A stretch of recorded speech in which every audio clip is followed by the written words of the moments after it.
Auzubillahiminasyaitanirrajim. Bismillahirrahmanirrahim.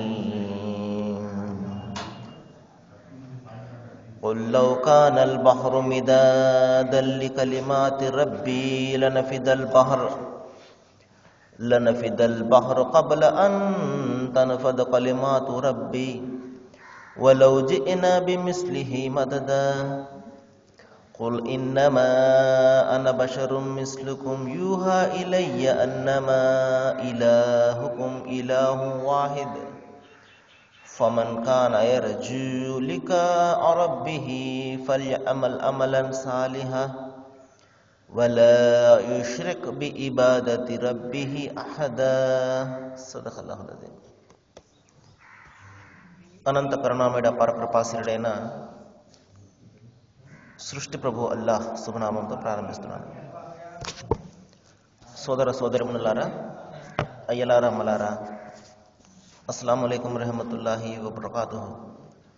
సర్వలోక ప్రభు అల్లాహ్ మనందరిపై శుభాలను శాంతిని కురిపించునుగాక, ఆమీన్.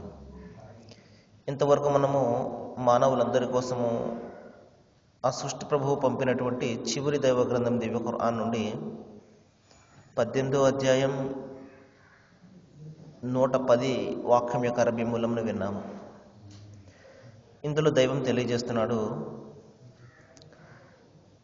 మీకు దైవం ఏదైతే అనుగ్రహాలు ఇచ్చాడో వాటిని లెక్కించడానికి, వాటిని వ్రాయడానికి మీరు ఎంత ప్రయత్నం చేసినా సముద్ర జలమే సిరాగా మారిపోయినా అది ఖాళీ అయిపోతుంది. కానీ మీ దైవం మీపై కురిపించినటువంటి అనుగ్రహాలు మాత్రము ఎంత మాత్రం కూడా అవి పూర్తి కావు. మరి ఎవరైతే తన దైవాన్ని కలుసుకోవాలి అని ఆశిస్తాడో అతను కేవలము దైవం ఒక్కడే అని విశ్వసించాలి. మరి అంతేకాదు, ఆరాధనలో ఆయనతో పాటు ఎవరిని కూడా మరి భాగస్వామ్యం చెయ్యకూడదు. ఇది మహాశయులారా ఈ వాక్యాల యొక్క తెలుగు అనువాదం. మరి మనము తెలుసుకుంటున్నాము దైవభీతి, దైవభక్తి గురించి. మనిషి ఏ విధమైనటువంటి దైవభీతిని కలిగి ఉండాలి, దైవాన్ని ఏ విధంగా విశ్వసించాలి, ఎవరు దైవము ఎవరు కాదు, ఈ విషయాన్ని గురించి మనము గత 2-3 రోజుల నుండి తెలుసుకుంటున్నాము. మరి దైవం తెలిస్తే మరికొన్ని విషయాలు ఈ రోజున తెలుసుకోవడానికి ప్రయత్నం చేద్దాము. ఎందుకంటే ఇది చాలా అత్యంత ముఖ్యమైనటువంటి విషయం. మనిషి జీవితంలో దైవం పట్ల సరైనటువంటి విశ్వాసం లేనట్లయితే మహాశయులారా, మరి ఇది అతని పరలోక జీవితాన్నే నాశనం చేసే అవకాశం ఉంటుంది. కాబట్టి మనిషి ఈ విషయం పట్ల అత్యంత జాగ్రత్తతోటి మరి వ్యవహరించాలి.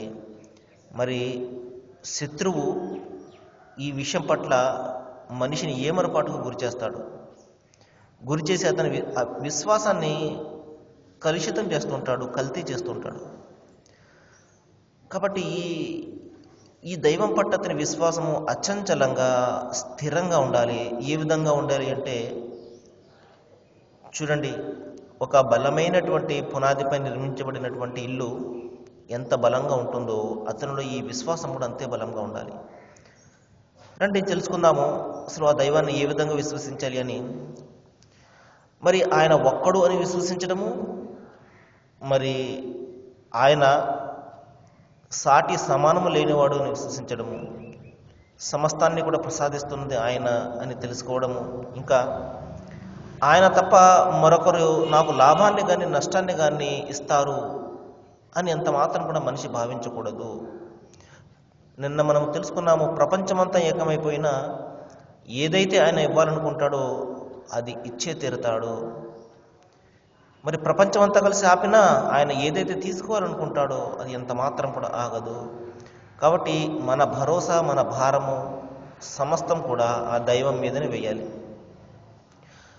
అందుకనే మహాప్రవక్త ముహమ్మద్ సల్లల్లాహు అలైహి వసల్లం వారు వల్ ఖద్రి ఖైరిహి షర్రిహి మినల్లాహ్, ఎవరైతే మంచి అయినా చెడు అయినా ఆ దైవం తరపు నుండి వస్తుంది అని ఎవరైతే విశ్వసిస్తారో అది నిజమైనటువంటి విశ్వాసం అని చెప్పడం జరిగింది. ఆ తర్వాత మహాశైలారా, మరి మన పూజ కానివ్వండి, ప్రార్థన, మన మొక్కుబడులు సమస్తం కూడా ఆయన ఒక్కనికి మాత్రమే చెల్లించడము, ఆయన ఆయన ముందు తప్ప మరెవరి ముందు కూడా మన తల ఎంత మాత్రం కూడా వంచకపోవడము. ఎందుకంటే మన ప్రార్థనలను, పూజలను అందుకునే అర్హత, హక్కు ఆయన ఒక్కనికి మాత్రమే ఉన్నది. కాబట్టి ఈ తలను మనము ఎవరి ముందు కూడా వంచకూడదు. సాటి మానవుల ముందు, మనము కల్పించుకున్న వాళ్ళ ముందు, మరొకరి ముందు ఈ తల ఎంత మాత్రం కూడా వంగకూడదు. ఈ విషయాన్ని మనము అత్యంత జాగ్రత్తతోటి మరి వ్యవహరించాలి. ఎందుకంటే సాష్టాంగం అనేది, అంటే ఈ తలను వంచి మరి ఒకరికి సాష్టాంగం చేయడం అనేది అది కేవలము ఆ దైవం యొక్క హక్కు మాత్రమే. మరి మహాశలారా, ఇంకా ఆయనను తప్ప మరి ఎవరిని కూడా వేడుకోకూడదు, శరణు కోరకూడదు. ఎందుకంటే శరణు ఇచ్చేవాడు ఆయన ఒక్కడు మాత్రమే. సహాయానికి పిలవడం కానివ్వండి, లేకపోతే ఈయన కూడా మరి దైవ కార్యకలాపాలలో భాగస్వామ్యం ఉన్నది, ఈయన కూడా మరి నాకు సహాయం చేస్తాడు అని ఆయనకు సాటి సమానం ఎంత మాత్రం కూడా కల్పించకూడదు. ఇంకా చాలామంది మనం భావిస్తుంటారు, దైవం వద్ద సిఫార్సు చేస్తారండి వీళ్ళు మధ్యవర్తులు, వీళ్ళను ఆరాధించినట్లయితే దైవం వద్ద వీళ్ళు తీసుకుని వెళ్తారు ఇత్యాది విషయాలు మనం చూస్తూ ఉంటాం. మహాశలారా, దైవాన్ని చేరాలి అంటే ఆయన మనకు తన ప్రవక్త, తన గ్రంథాల ద్వారా మరి ఒక మార్గాన్ని మనకు చూపించాడు. ప్రతి ప్రవక్త కూడా తను ఏ జాతి ప్రజల వద్దకైతే వచ్చారో ఆ జాతి ప్రజలకు అతను ఒక్కడే మార్గం అవుతాడు, ఆయన ఒక్కడే సత్యం అవుతాడు. కాబట్టి ప్రతి ప్రవక్త కూడా ఆయా జాతి వారి వద్దకు, మరి ఆ జాతి వారు దైవం వద్దకు వెళ్ళాలంటే ఆ ప్రవక్త ఒక్కడే మార్గం అవుతారు.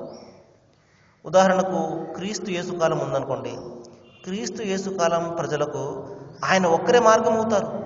క్రీస్తు అనుసరించడము, మరి ఆయన చెప్పిన ప్రకారం చేయడము, ఇది వాళ్ళ బాధ్యత అవుతుంది. మరి మనం ఇప్పుడు ప్రవక్త ముహమ్మద్ సల్లల్లాహు అలైహి వసల్లం వారి యొక్క కాలంలో ఉన్నాము. మనకు ప్రవక్త ముహమ్మద్ సల్లల్లాహు అలైహి వసల్లం వారు మరి మార్గం అవుతారు. ఈ విధంగా మహాశైలారా, ప్రతి ప్రవక్త కూడా ఆయా జాతుల వద్దకు వచ్చినప్పుడు ఆయా జాతులు, ఆయా ప్రజలు వాళ్ళని తప్పనిసరిగా అనుసరించాలి. కాబట్టి మన బాధ్యత దైవం పంపినటువంటి చివరి ప్రవక్తను అనుసరించడం. అయితే ప్రవక్తలందరి మీద ఒకే విధమైనటువంటి ప్రేమను కానీ, అభిమానాన్ని కానీ, మరి గౌరవాన్ని కానీ తప్పనిసరిగా మనము కలిగి ఉండాలి. ఎందుకంటే సకల ప్రవక్తలందరూ కూడా దైవం తరపు నుండి వచ్చి మనకు మార్గాన్ని చెప్పడానికి వచ్చిన వాళ్ళు. కాబట్టి ప్రవక్తల మధ్య భేదభావాన్ని, వాళ్ళు గొప్ప వీళ్ళు తక్కువ, ఆయన ఆ అద్భుతాలు చేశారు, ఈయన ఈ అద్భుతాలు చేశారు, ఆయన ఆ అద్భుతాలు చేశారు కాబట్టి ఆయన గొప్పవాడు, ఈ విధమైనటువంటి తారతమ్యతలు, భేదాలు ఎంత మాత్రం కూడా మనం కల్పించకూడదు. దైవం తాను తలిచిన వారికి ఆయా శక్తులు ఇస్తాడు, వాళ్ళ చేత ఇవి చేయిస్తాడు. ఎందుకంటే ఆ దైవాన్ని వాళ్ళు గుర్తించాలి అని మహాప్రవక్త ముహమ్మద్ సల్లల్లాహు అలైహి వసల్లం చెప్పారు. లా నుఫర్రికు బైన అహదిం, దైవం పంపినటువంటి ఏ ప్రవక్తల మధ్య కూడా మీరు భేదభావాలు, గొడవలు, లేకపోతే వాళ్ళు గొప్ప వీళ్ళు తక్కువ అని అంత మాత్రం కూడా మీరు విభేదాల్లో పడకండి. సకల ప్రవక్తలందరినీ సమానంగా గౌరవించండి, సమానంగా ప్రేమించండి అని మహాప్రవక్త ముహమ్మద్ సల్లల్లాహు అలైహి వసల్లం వారు మరి తాకీదు చేయడం జరిగింది. కాబట్టి మహాశైలారా, ప్రవక్తలను అనుసరించాలి, కానీ వీళ్ళు మధ్యవర్తులను, లేకపోతే వీళ్ళు సిఫార్సు చేస్తారని అంత మాత్రం కూడా మనం భావించకూడదు. దైవం తెలియజేస్తున్నాడు, ఆయన ముందు ఆ రోజున ప్రతి ఒక్కరు కూడా నిలబడి ఉంటారు. మరి ఎవరు కూడా ఏ మాత్రం కూడా మాట్లాడే శక్తిని కలిగి ఉండరు. ప్రవక్తలు ఉంటారు, దైవదూతలు ఉంటారు, కానీ ఏ ఒక్కరు కూడా మాట్లాడే శక్తిని కలిగి ఉండరు.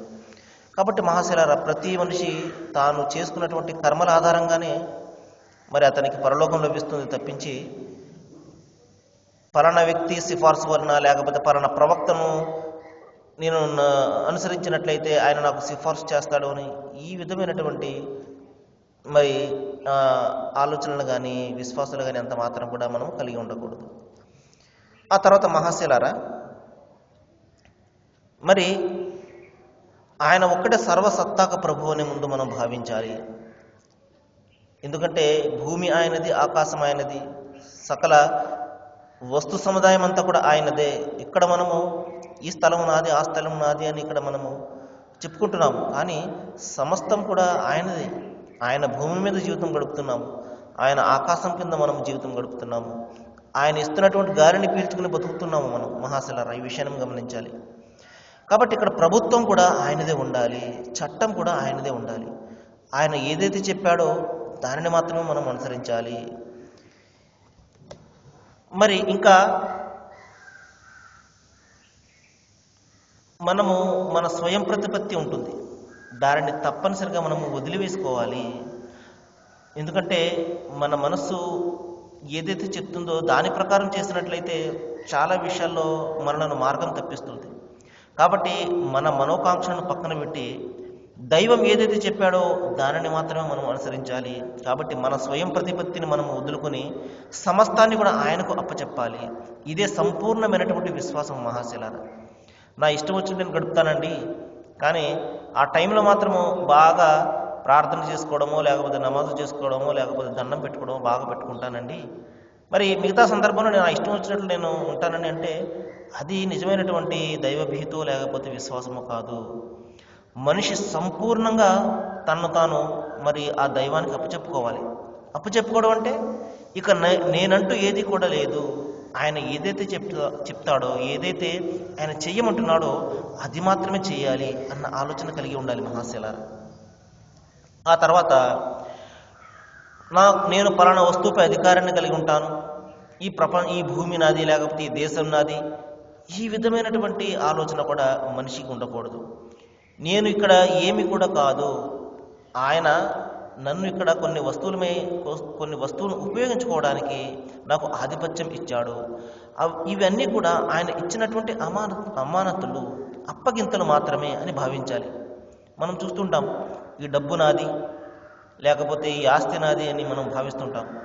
కానీ ఒక నిజమైనటువంటి దైవదాసుడు ఏమని భావిస్తాడంటే, కొంతకాలం దైవం నాకు ఇవి ఇచ్చాడు, వీటి మీద నాకు ఆధిపత్యం ఇచ్చాడు, వీటి గురించి నేను లెక్క చెప్పుకోవాలి ఆయనకి. ఎందుకంటే ఆయన నన్ను పంపాడు ఈ భూమి మీదకి, ఈ డబ్బు సంపాదించే మార్గాన్ని ఆయన చూపించాడు. అయితే మహాశైలారు, ఇక్కడ మంచి మార్గము చెడు మార్గము రెండు దైవం చూపించాడు. మంచి మార్గంలోనైనా డబ్బు సంపాదించవచ్చు, చెడు మార్గంలోనైనా డబ్బు సంపాదించవచ్చు. చెడు మార్గంలో డబ్బు సంపాదించి ఇది కూడా ఆయనే కదండి ఇచ్చాడు అంటే అంతకు మించినటువంటి అమాయకత్వము, లేకపోతే మరి మనల్ని మనం మోసం చేసుకోవడము ఇంకోటి ఉండదు మహాశైలారా. దైవము చెడు చేయండి, చెడు మార్గంలో సంపాదించండి అని చెప్తాడా? ఎంత మాత్రం కూడా చెప్పడు. కానీ మనిషి ఏమని భావిస్తున్నాడంటే, అక్రమంగా సంపాదిస్తున్నటువంటి డబ్బులో కొంత భాగం ఏ హుండీలోనో లేకపోతే ఇంకొక దాంట్లోనో వేస్తే బ్యాలెన్స్ అయిపోతుంది అని చెప్పేసి ఈ రోజున మనిషి భావిస్తున్నాడు. అక్రమంగా సంపాదిస్తున్న డబ్బు అది తీసుకెళ్ళి, అది అక్రమంగా సంపాదించినటువంటి డబ్బును దైవం కోరుకుంటాడా? ఒకసారి ఆలోచన చేయాలి. మరి మహాప్రవక్త ముహమ్మద్ సల్లల్లాహు అలైహి వసల్లం చెప్పారు, మనిషి తాను సంపాదించే ప్రతి పైసాకు కూడా లెక్క చెప్పుకోవాలి, తాను ఖర్చు పెట్టే ప్రతి పైసాకు కూడా లెక్క చెప్పుకోవాలి అని దైవం సెలవిచ్చినట్లుగా ప్రవక్త ముహమ్మద్ సల్లల్లాహు అలైహి వసల్లం చెప్పారు. కాబట్టి మహాశైలారా, మంచి మార్గంలోనైనా చెడు మార్గంలోనైనా సంపాదించే ప్రతి పైసాకు కూడా మనం లెక్క చెప్పుకోవాల్సి ఉంటుంది. ఈ విషయాన్ని మనం గమనించాలి. కాబట్టి ఇక్కడ మనము ఎవరిపై కూడా ఆధిక్యత మనకు లేదు, అది ఇవన్నీ కూడా కేవలము ఆయన ఇచ్చినటువంటివి. అందుకనే అంతిమ దేవగ్రంథం ఖురాన్లో వమిమ్మా రజఖనాహుం యున్ఫిఖూన్ అని చెప్తాడు. అంటే నేను ఎవరికైతే ధనాన్ని ప్రసాదించానో వారు ఆ ధనం నుండి ప్రజల కోసం ఖర్చు చేస్తారు అని చెప్పడం జరిగింది. కాబట్టి ఒక విశ్వాసి తన వద్ద కోటాను కోట్ల ధనం ఉన్నప్పటికీ కూడా ఇదిని నా శక్తి కారణంగా నేను సంపాదించాను, నా జ్ఞానం కారణంగా నేను సంపాదించాను ఎంత మాత్రం కూడా భావించడు. ఆ దైవం ఇచ్చినటువంటి అమానతు ఇది, వీటిలో చాలామందికి హక్కు ఉన్నది, పేదవాళ్లకు హక్కు ఉన్నది, అందరికీ కూడా హక్కు ఉన్నది అని వాళ్ళ యొక్క హక్కులను చెల్లిస్తాడు. మహాప్రవక్త వరకు సందర్భంలో తెలియజేశారు, అసూయ చెందడం ఏ విశ్వాసికి కూడా తగనిది, కానీ ఇద్దరు వ్యక్తుల విషయంలో మీరు అసూయ చెందవచ్చు.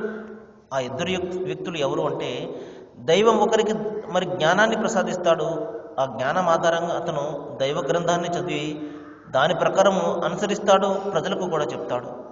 ఇక రెండో వ్యక్తి ఎవరంటే, దైవం అతనికి అమితమైనటువంటి ధనం ప్రసాదిస్తాడు, ఆ ధనాన్ని అతను దైవ మార్గంలో బీదల కోసం ఖర్చు పెడతాడు. వీరిరువురిని చూసి మీరు అసూయ చెందవచ్చు అని మహాప్రవక్త వారు చెప్పడం జరిగింది. కాబట్టి ధనం అనేది దైవం యొక్క అమానతు, ఆయన అప్పగింత, ఆయన అనుగ్రహము.